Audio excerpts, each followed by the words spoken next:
కరీంనగర్ జిల్లా కొండగట్టు శ్రీ ఆంజనేయ స్వామి ఆలయంలో నూతన ప్రధాన సింహద్వారం తలుపుల ప్రారంభోత్సవం ఘనంగా జరిగింది. చొప్పదండి ఎమ్మెల్యే మేడిపల్లి సత్యం ముఖ్య అతిథిగా హాజరై ఈ నూతన తలుపులను ప్రారంభించారు. ఆలయ ప్రధాన సింహద్వారం పాత తలుపుల శిథిలావస్థకు చేరుకోవడంతో దాతల సహకారంతో వీటిని నూతనంగా ఏర్పాటు చేశారు.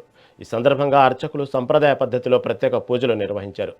రాష్ట్రంలో సమృద్ధిగా వర్షాలు కురిసి రైతులు సంతోషంగా ఉండాలని, ప్రజలందరూ ఆయురారోగ్యాలతో సుభిక్షంగా జీవించాలని స్వామివారిని ప్రార్థించినట్లు ఎమ్మెల్యే మేడిపల్లి సత్యం ఈ సందర్భంగా తెలిపారు.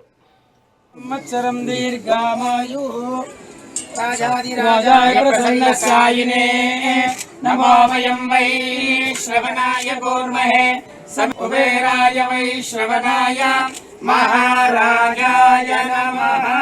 మంగళ మాధవాయ నమః. గోవిందాయ నమః. శ్రీ భగవతో దేవదేవోత్తమస్య దేవతా సార్వభౌమస్య శ్రీమదఖిలాండ కోటి బ్రహ్మాండనాయ శ్రీవరాభవనామ సంవత్సరే ఉత్తరాయ సార్వభౌమాయ మంగళం.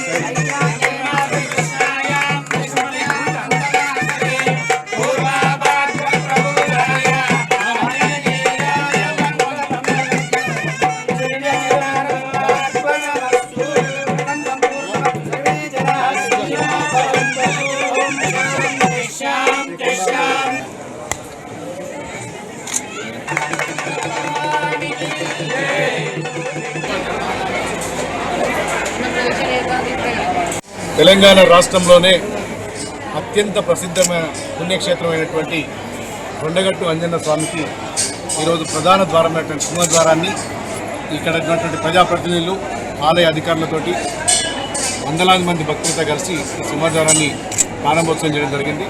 ఈ సందర్భంగా స్వామివారికి నేను ఒకటే విన్నవించుకున్నాను, నియోజకవర్గ ప్రజల పక్షాన మంచి వర్షాలు కురిసి పాడి పంటలు పండాలని చెప్పి అందరూ కూడా సుఖ సంతోషాలతో ఉండాలని చెప్పి కోరుకున్నాను స్వామివారిని.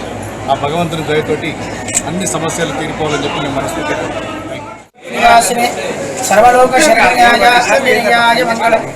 తెలంగాణ రాష్ట్రంలోని ప్రసిద్ధ పుణ్యక్షేత్రమైనటువంటి కొండగట్టు ఆంజనేయ స్వామివారి క్షేత్రం ఈరోజు శనివారం, అందులో రెండవ శనివారం సెలవు దినాన్ని పురస్కరించుకొని వేలాది మందిగా స్వామివారి యొక్క భక్తులు వచ్చి స్వామివారి దర్శనం చేసుకొని స్వామివారి అభ్యాజమైన కృపకు పాత్రలైనారు.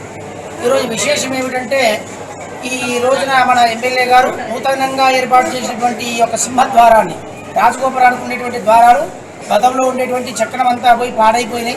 ఎందుకంటే భక్తులు కొబ్బరికాయలు కొట్టి కొబ్బరి నీళ్ళు వెళ్ళటం ఇత్యాది కార్యక్రమాలు దాదాపుగా 30-40 సంవత్సరాల క్రితం ఉండేటువంటివి అవి కాస్త పాడవటం, ఆ ఇత్తడి దేవులు కూడా ఇత్తడి కవచాలు కూడా ఊసిపోవడంతో అవి తీసివేసి కొత్తగా ఉండే మళ్ళీ టేకుతో భక్తుల ద్వారా, దాతల ద్వారా ఈ యొక్క సింహద్వారాలు చేయించడం జరిగింది. ఈరోజు మన ఎమ్మెల్యే గారు వీటి ప్రారంభోత్సవం చేశారు. అనుకోకుండా వారు రావటం, వారు వీరిని ప్రారంభం చేయడం కూడా జరిగింది. ఈ ద్వారాల్లో పైన మనకు సాంప్రదాయాన్ని అనుసరించి నామము, శంకుచక్రం, రెండవ దాంట్లో మనకు రామచంద్ర స్వామి, వెంకటేశ్వర స్వామి, మూడవ లైన్లో ఇక్కడ ఉండేటువంటి లక్ష్మీ అమ్మవారు మరియు ఆంజనేయ స్వామి వారు, కింద 2 స్వాగత తోరణాలు, ఏనుగులు కూడా మనకు స్వాగతాలు తెలుపు